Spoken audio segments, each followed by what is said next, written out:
This video is sponsored by Squarespace. Until this morning, I'd never seen the film WALL-E. I knew what the robot was, obviously, and I vaguely knew this film hit upon something environmentalist, and also that a lot of people loved it. I now also love it. I sat captivated by the first 30 minutes of this movie with its near wordless sequence of a lonely rubbish compactor traversing a deserted planet Earth and busying himself with a task that seems utterly futile. There's no other working robots that we see, it's just this one WALL-E, and there's no working methods to dispose of the trash or recycle or do anything at all. I think this is a phenomenally good opening to a movie, and then the sequence in space aboard the Axiom I do also quite like. I know a lot of people commented on my video about Up suggesting WALL-E is similar to Up in a sense it's brilliant at the beginning, but then the narrative power falls off a cliff the seconds they change location. I disagree in terms of WALL-E. I think this is a mostly solid middle section to this movie that brings some sharp satire on consumerist culture, corporate overreach, and surrendering our agency to the emerging dominance of AI. This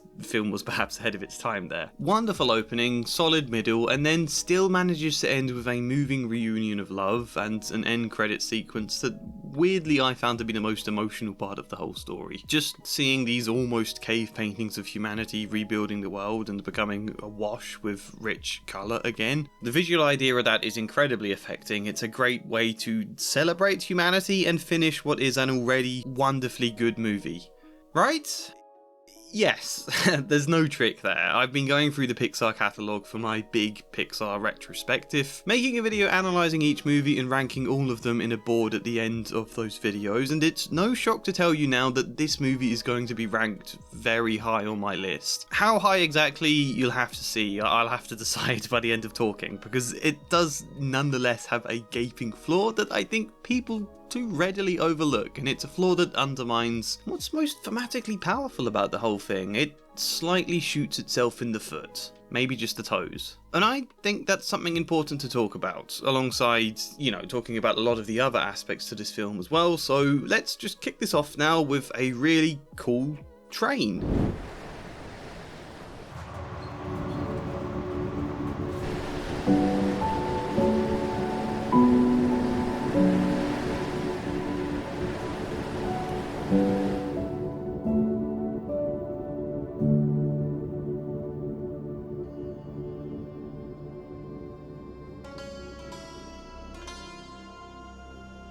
Something I immediately find interesting about the opening sequence to this film is the question, why is WALL-E still operating after 700 years on Earth, where it appears all the other WALL-E units have broken or powered down? Because when WALL-E starts to break, he just finds old units to replace his parts and fixes himself back up. When he's low on charge, he times his days to make sure he'll be able to get outside and set his solar panels before he loses the energy to do that. And in that sense, WALL-E has chosen to keep going. It's a very conscious choice he has to make to keep going. And even more interestingly then, he has chosen not to fix up any of these other units when it's clear that he really wants a companion. Clearly these other units do still have good parts, and it feels if WALL-E was really determined, he could surely have some success powering many of them up again. It would even help his objective to have more people there to clean up more. The fact he doesn't do that, I think, suggests a lot of these other units chose not to keep operating, perhaps deliberately let themselves run out of charge, deliberately didn't replace parts. It must have been obvious for a long time that their objective here on Earth had failed. They can continue to compact trash, but they don't have the facilities anymore to dispose of it or do anything with it. As far as it appears, after 700 years the humans aren't even coming back. It has become a mostly pointless activity for which many of them may have chosen to give up, which would then suggest even if WALL-E did fix them, they might just choose to power down once more. And I really like that idea a lot. It's a very bleak and tragic idea weaved beautifully into the background of this movie. According to a friend of mine, there was some spin-off comic or something made about this idea. All of these units choosing to let themselves run out of charge or break down, except for our protagonist. And so, why is that? We could argue love, or at least the hope of finding love. What WALL-E wants most of all is to be able to hold someone's hands the way humans seem to. However, on a more primary day-to-day level, I think it's his curiosity and fascination to the things he can find. Wally is really, really interested in sifting through the rubbish, and not really for the sake of finding useful things.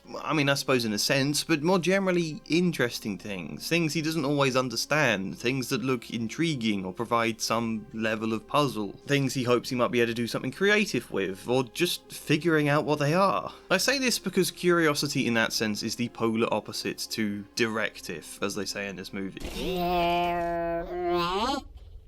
Directive? Classified. To having a clear mission and a purpose to complete. A mission that, if you discovered it was futile or pointless, might then just break your motivation altogether, because that's the one thing you've had to keep you going. If this thing I exist to do is hopeless, then what is the point of me doing anything anymore? Curiosity, however, doesn't really have a purpose. It's kind of its own purpose, doing and exploring stuff just because you feel like it or because it seems interesting, sometimes without really knowing why. And this is Wally's superpower in the film, if he had just one. When he meets Eve, he is super curious to learn about her, even before he has any hopes of romance. Eve, when she sees Wally though, just examines him, recognises he's not a threat, and so immediately moves on. He doesn't matter. The mission comes first, you know, the directive comes first. If Wally had that same mindset, he would have found this growing plant and immediately just thrown it away or trampled over it like it didn't matter because it's not in line with his very specific goal in the world. And in that sense, I think this film does make a really good point about the flaws of living for ambition over living for curiosity in a very broad sense. You know, in a movie where humans fail to ever notice they live right next to a pool. I didn't know we had a pool. Because they're so focused on their screens and their daily routine and all of the other things in their life, that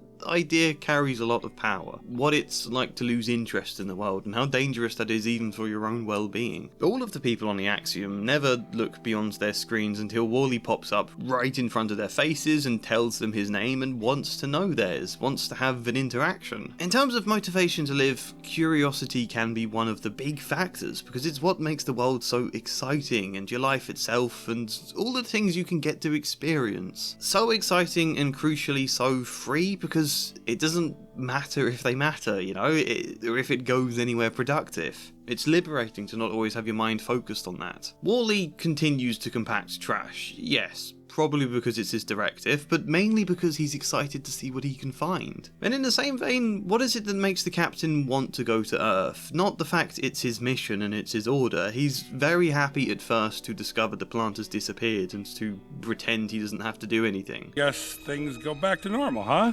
Correct, Captain. Well, false alarm. Until his curiosity grows. He starts hearing about life on Earth and all the vibrant and exciting things humanity had going for it. That's when he wants to return to Earth. That's when he's very interested in the mission. So much so he comes to the point in the movie where he defies what the orders are in order to pursue that. People tend to think meaning in life comes from success and achievement and having a clear goal to work towards, and obviously that can be important, but does the captain's original purpose feel meaningful, you know? Does building these towers of trash feel meaningful? It's curiosity that allows us to continually be finding more meaning and engaging with that meaning. Curiosity that can break us out of our rumination, that allows life's uncertainty to be exciting rather than anxiety-inducing, and allows us to see beyond the boredom of a too certain life. And while we're on this tangent, because it's important, it is also at the heart of a child's brain development. Exploration and engagement is how children learn about the world, about themselves, their feelings, experiences. They don't just sit and get told things, they engage with it, they touch, grab, taste, explore,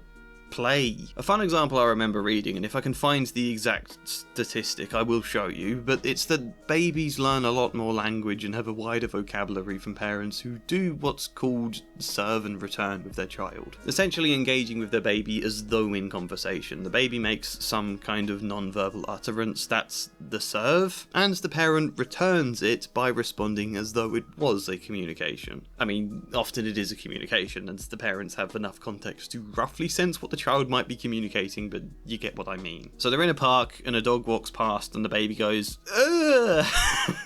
To which the parent responds, Yeah, it's a dog. Is it a nice dog? Yeah, baby noises. Yeah, you like the dog. Would you like a pet dog at home or whatever it might be? You know, engaging with what you think your baby is trying to communicate, tuning into what they're trying to communicate, emotionally connecting to their serve and finding something meaningful to return. Babies learn language a hell of a lot more effectively from this serve and return dynamic than they do from just passively listening to words around them, because they're getting to engage, because that lights up more areas of the brain and helps form more connections. And this is a good example because it shows the clear contrast between engaging socially or sensationally with the world around us and just passively consuming it, as we see humans doing for most of it here, as we see babies themselves doing in a very bleak and dark look at what the future might be for them. But that's the difference. What you're giving your baby then is the experience of trying to tune in and find meaning in what they might uncertainly be communicating. You're providing that process to the child, who can then start to feel more safe doing the same thing with the world around them, trying to understand and draw meaning and tune into the communications and be more interested and curious and less afraid of it. Auto Earth is amazing! Dancing, a series of movements involving two partners where speed and rhythm match harmoniously with music. And that's what's really activating the brain and making us feel alive and allowing us to continue growing in a way that can psychologically enable you to feel more fulfilled and kind of forever young in a sense. So again, it's not just about knowledge itself. No doubt all of these people aboard the Axiom have access to a ton of knowledge. The captain gets to learn a lot of things about planet Earth, but it's not just information he's consuming. Instead, look how absorbed he is, firing off question after question. This isn't consumption, this is engagement, this is interaction. It's like someone could watch a billion different movies and out of all of this information and variety just come away with the same tired thoughts each time. Just look for the same stuff in each film, you know? Like, I'm only engaging with those movies enough to decide, is this woke or not? That kind of mentality is what you would call closed cognition. That's what Eve is doing at first. Is Wall-E a threat or not?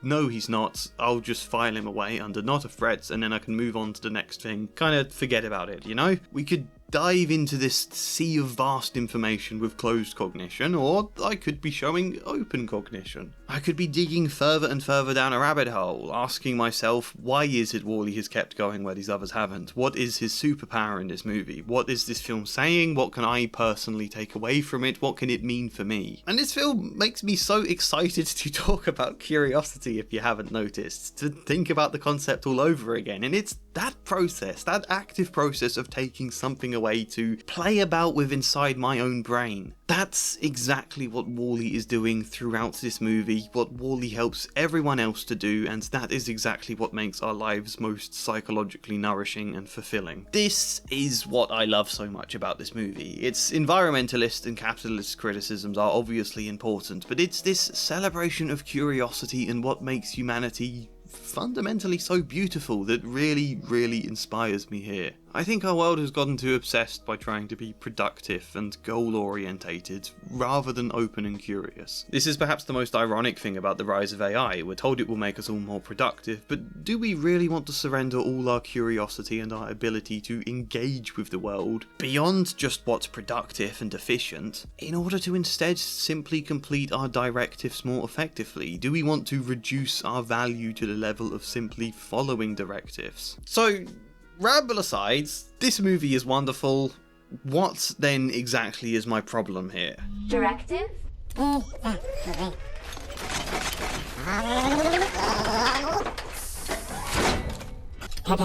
Yep, this video is sponsored by Squarespace. Not just an all-in-one platform, but the best all-in-one platform to suit all your needs, whatever they may be. Intuitive website designer, linking with business email, loads of different integrations, securing your own unique domain, built-in SEO tools, personalized marketing campaigns, analytics, invoices, booking schedules, contact forms, donations, and a load more stuff. All of it here. I've been building my own website on Squarespace, and this footage is me building it from scratch without need of any tutorials. It's really simple. Add elements, drag and resize everything on a grid system, change the colours, add pictures, a nice contact form, maybe build a shop page so you can sell such things as your new poetry book. Yeah, Thanks to Squarespace, this website is live now, this shop page is live, all set up with very little hassle at all, and I've been getting sales both of my poetry book, as well as commissions for editing work through Squarespace, simple as anything. So, if you want the best domain name at an all-inclusive price, if you want integrated SEO tools, if you want a giant scrolling list of all the things Squarespace offer, then click the link in the description or the pinned comment for a free trial to Squarespace. And if it suits you nicely, then use the code MyLittleFortry to get 10% off purchasing your first domain or website, just like I did. Yep,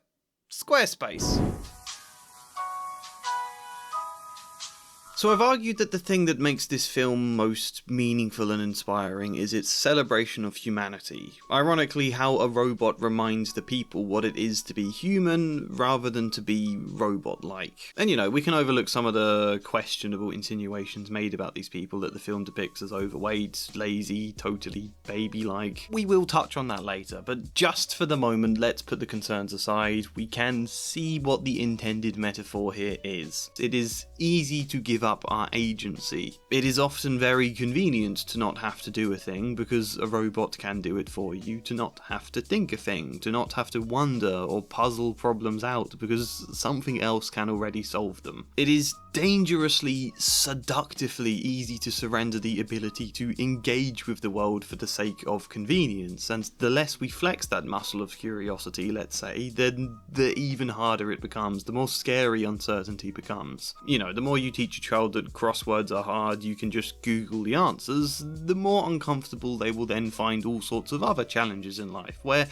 instead challenges could be really, really fun. Crosswords are fucking great. You heard it here first.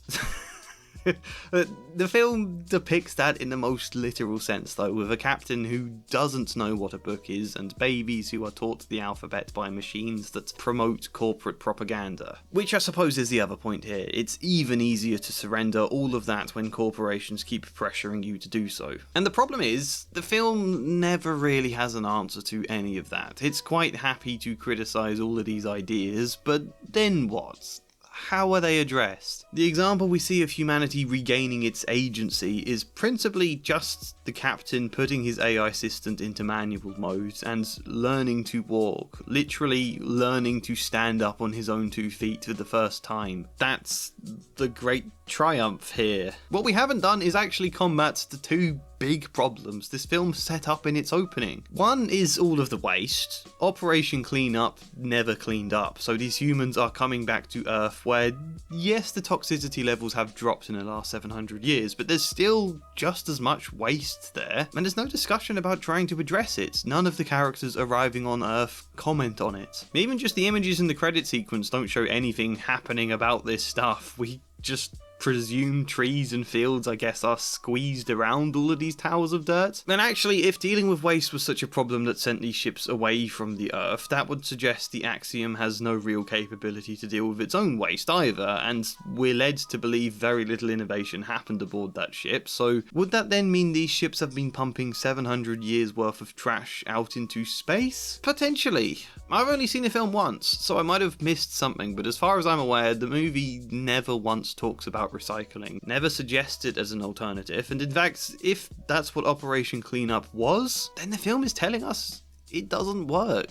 And that's really depressing, because it does, or rather, it can if it was applied properly. If the government, you know, incentivizes corporations to produce their products with recycled ingredients and also subsidizes recycling centers enough for them to actually be effective. Sweden is a pretty good example at the moment of going in this direction, investing money in facilities that will actually clean and separate different plastics and materials well enough to be able to recycle the vast majority. And whilst some substances do still need to be burned and isn't environmentally friendly, you can reduce the amount that needs to be burned and even convert that burn into energy to power the local communities. We're not really given any sense of hope by this movie in that regard, because I feel like the emphasis is more on us as people, as individuals failing to dispose of waste properly. But then arguably, of course we're not going to be given hope, because this is the other point. Corporate control. The reason in this world governments can't tax corporations for manufacturing products with non-recyclable materials and can't incentivize them to use already recycled materials is because the government is one big corporation. Amazon runs the world here. B&L runs the world here. It is cheaper for them to produce products from non-recyclable materials. It is also very expensive to build effective recycling centres. It would appear much more expensive than just chucking out a couple of little trash compactors and a few incinerators and then moving everybody on Earth onto their own spaceships where they have complete control over everything. It's a bit weird when you think about it. Surely then the answer to this film is to challenge B&L, right? To rebel against their rule. They literally failed the planet and humanity so bad that they didn't even try to rectify it. I mean, okay, they made a half-hearted attempt, but only very late on, and the second they realised their Operation Cleanup wasn't working, rather than telling anyone or encouraging people to find new solutions to the problem, they just pretended it never happened, encouraged people to forget about Earth altogether. It's mental that they are so clearly the real villain in WALL-E, and absolutely nothing happens to tackle them. No real mention about them at all at the end. We powered down a robot and learned to stand on our feet. We didn't do anything with B&L, and in that sense, how are we really celebrating humanity if we're never meaningfully getting to see them escape the very problem that messed up Earth to begin with? It's almost a more damning indictment of humanity, because it makes it look like we can only get a happy ending in forced make-believe. I think this is the same problem Ratatouille fell into as a film, wanting to criticise a lot of the aspects of society, including the worst disadvantages of capitalism, but at the same time being afraid to commit to that, and as a result ending up with a thematic message that almost contradicts itself. The premise of WALL-E tells us that giving too much power to corporations that care far less about the planet or humanity's well-being than they do about making a tidy profit is what will destroy the Earth. In our own timeline, this probably means drying our lakes of water rather than waste, but same concept. However, the story refuses to follow up on this. The film tells us the solution to this is, I guess, just basically people want to do things again, to put down their phones and look out the window once in a while. And as wonderful a celebration that is of the power of curiosity, it also feels a bit like it's just saying, if you, the general public, if you lazy people just put in a bit more effort, then everything will be okay. If you just recycle a bit more or use a bit less electricity, the planet will recover kind of message. And that's just not the problem they set up in this story. I suppose it's a lot to ask of Disney to really criticise a company that is literally Disney, but it does create a big issue for this film. I do find the end credits uplifting, but ultimately a little shallow. I feel cheated. In fact, I find the entire ending to this film really shallow and a lot less satisfying than the beginning or the middle. It's only the conclusion here that doesn't really work, and I think tries to gloss over that fact by drawing our attention to the romance between Eve and WALL-E, before then blasting us with overly sentimental visuals about the planet recovering. The film distracts us from the problem then in the exact same way the villain Otto the robot does. It's such a cheap and forced conclusion that doesn't instill a great deal of hope. It's the only part of this movie I didn't like, but it's a part that particularly annoys me. Therefore, where can I rank this film on my list? Well, it's a really difficult film to place, because the first 30 minutes here I think are the best I've seen Pixar put out ever. The middle section I do enjoy. It's not like Up where I was getting bored, despite there also being quite a lot of random action going on with this movie, and the reason I'm not getting bored, I think, is because there's still a very clear sense of character progressing throughout all those scenes. We can track Eve gradually changing as a person through her interactions with WALL-E aboard the Axiom. We can track the world gradually changing thanks to WALL-E. In general, there is still a lot of exploration happening, and as I say, the Axiom and what it expresses is thematically on point. But then again, just because a theme is on point doesn't mean it can't also be a bit blunt and laboured in how it expresses it, and potentially too pointed here, I think. I don't really like the idea of portraying the humans as baby-like. It's not entirely awful because it never feels like it's laughing at them and is always implying that B&L forced them into this lifestyle rather than branding it their own failings, but still, it's nonetheless equating weight with laziness. I find it hard to believe people who were capable of walking would completely surrender that ability out of laziness, and just, how do you make the captain's great moment of heroism just somebody learning to walk? At best, it's just far too blunt and forced a metaphor that draws far too much attention to itself and breaks a degree of immersion. And then, obviously, we get to the ending where none of the big issues with this film are ever concluded properly. Not that I expect everything to be tied up in a neat little bow. You know, sometimes the conclusion to a story is, we couldn't fix everything. That's a bit frustrating. We couldn't deal with by and large or whatever else, but I do expect them to at least acknowledge that and to try to tackle it and to try to provide some end point to it all. For how much this film makes me want to talk passionately about Curiosity, I was very tempted to put this in the number 1 spot. In a lot of ways it deserves that, but I don't think I can. I'm going to bump it down to 3rd place. That's my ranking, but what did you all think about it? Well, as ever, I put out a poll asking with the same kind of weak options I always put out, and of the 2.5 thousand votes, 53% of you said it was brilliant, 29% said it was good, and 7% said it was a bit flawed, which, if I use the same kind of weak maths I always use, that works out at 210 points of a maximum 267, which then works out at 76%, which is a lot lower than I expected here. Only A Bug's Life and Up scored lower than this of the films we've done this for so far, and so because I find that surprising, please let me know what you do think, why you think it, where you'd rank it. Comment your thoughts about the video, good or bad, like the video if you liked it, subscribe, maybe support me on Patreon either for a paid membership or a totally free membership if you just want to keep up to date with my latest videos. Joining Patreon for a free tier is the best way to do that, but otherwise, hopefully see you next time. And as ever, a special thank you goes to Flying Spider, Luke Gore, Michael Gallagher, Bemry, Faithy, TQM, Kinesthetic, Chad Bramwell and Joshua C. Follier. Thank you.